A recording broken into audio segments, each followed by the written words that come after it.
Because he lives, I can face tomorrow. Because he lives, all fear is gone. Because I know he holds the future.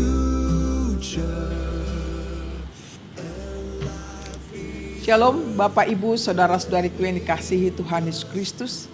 Salam jumpa kembali dengan kami dan berharap kita semua dalam keadaan sehat dan tetap semangat untuk memuji Tuhan. Marilah kita persiapkan hati dan pikiran kita untuk mendengarkan firman Tuhan sebagai renungan pada hari ini, Sabtu tanggal 23 April 2022. Marilah kita lebih dahulu berdoa. Kasih karunia dan damai sejahtera dari Tuhan Allah Bapa kita dan dari anaknya Tuhan Yesus Kristus menyertai saudara semuanya. Amin. Bapak Ibu saudara-saudariku yang dikasihi Tuhan Yesus Kristus, sebagai nats renungan kita pada hari ini dari Yeremia 14 ayat 7. Demikian bunyinya. Sekalipun kesalahan-kesalahan kami bersaksi melawan kami, bertindaklah membela kami ya Tuhan oleh karena nama-Mu. Sebab banyak kemurtatan kami telah berdosa kepadamu. Demikian bunyinya. Judul renungan ini adalah pengakuan dosa. Bapak Ibu saudara-saudariku, tak terbayangkan apabila Allah sedang murka terhadap umatnya yang melawan perintahnya, sebagaimana telah digambarkan pada ayat sebelumnya, yakni keadaan kehidupan yang amat-amat parah. Di ayat 4 dikatakan di sana, jelas pekerjaan di ladang sudah berhenti sebab hujan tiada turun di negeri, maka petani-petani merasa kecewa dan menyelubungi kepala mereka. Di tengah kemurkaan Allah, disinilah mereka sadar dan mereka mengaku akan kesalahan-kesalahannya. Namun mereka memohon pembelaan dari Tuhan Allah. Jadi tidak cukup hanya mengaku kesalahan, tapi mereka menginginkan pembelaan atau pengampunan dosa dari Tuhan Allah. Demikianlah Nabi Yeremia, walau dia menyampaikan berita penghukuman kepada bangsa Israel, namun hatinya sungguh amat lembut sehingga ia senantiasa meminta pengampunan bagi bangsa Israel dari Allah dan mendoakan pemulihan bagi bangsanya. Saudara-saudaraku, setiap manusia adalah pendosa. Tidak ada yang lepas dari dosa, bukan? Sebagaimana dalam Roma 3 ayat 10-11 dikatakan, tidak ada yang benar, seorang pun tidak. Tidak ada seorang pun yang berakal budi. Tidak ada seorang pun yang mencari Allah. Saudara dan saya termasuk sebagai orang berdosa di hadapan Tuhan. Namun kita punya Tuhan Allah yang mengampuni segala dosa kita bila kita mengakui dosa-dosa kita semua. Dengan kita mengakuinya, maka kita memperoleh kelegaan yang diberikannya secara cuma-cuma, bukan? Pentingnya kita memiliki kesadaran untuk datang mengakui dosa-dosa yang telah dilakukan.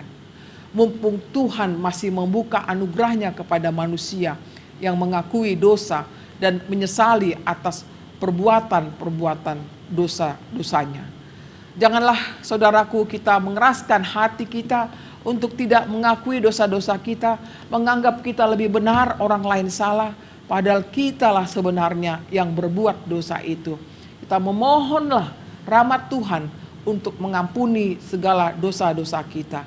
Belas kasih-Nya kita harapkan selalu dalam sepanjang hidup kita ketika kita sudah menerima anugerah pengampunan dari Tuhan, kehidupan kita jauh lebih baik dari sebelumnya.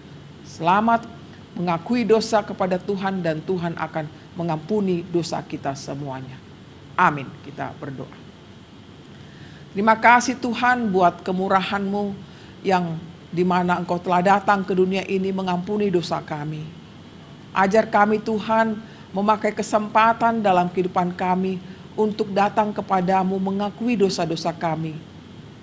Tuhan, sebelum kami pun mengakuinya, Engkau sudah tahu apa dan siapa kami. Namun sebagai layaknya kami orang yang percaya, kami datang dengan kerendahan hati kami mengakui segala dosa kami. Ya Bapa di surga, pada kesempatan ini, lihatlah kami semuanya dalam segala keadaan kami masing-masing. Engkau sungguh mengetahui apa yang sudah kami lakukan Tuhan. Banyak hal yang tidak berkenan di hadapan-Mu.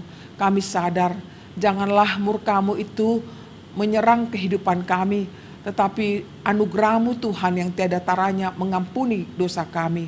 Kasihanilah kami, umat-Mu ini yang penuh dengan dosa-dosa, baik yang kami sengaja maupun yang kami tidak sengaja. Ya Bapa di surga, kasihanilah kami. Kiranya seluruh perjalanan hidup kami Engkau berkati Tuhan, berikan kami hikmat dan kemampuan untuk melaksanakannya dengan penuh sukacita. Kami berdoa Tuhan buat negara kami ini, kiranya Engkaulah melindungi kami daripada mara bahaya. Berikan hikmat bagi para pimpinan baik di tingkat pusat maupun tingkat daerah.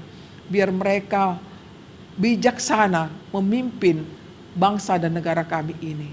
Kami serahkan Tuhan seluruh rakyat Indonesia, kiranya di dalam masa-masa sulit mereka, tetap mereka mensyukuri berkat Tuhan datang kepada kehidupan mereka masing-masing. Kami serahkan hidup kami Tuhan, dengarlah doa kami dalam Yesus Tuhan kami. Terimalah berkat Tuhan, kasih karunia dari Tuhan Yesus Kristus dan kasih Allah Bapa serta persekutuan Roh Kudus menyertai saudara semuanya. Amin. Demikianlah renungan yang baru saja kami sampaikan, kiranya itu semakin menambah semangat hidup kita dan selamat beraktivitas. Shalom.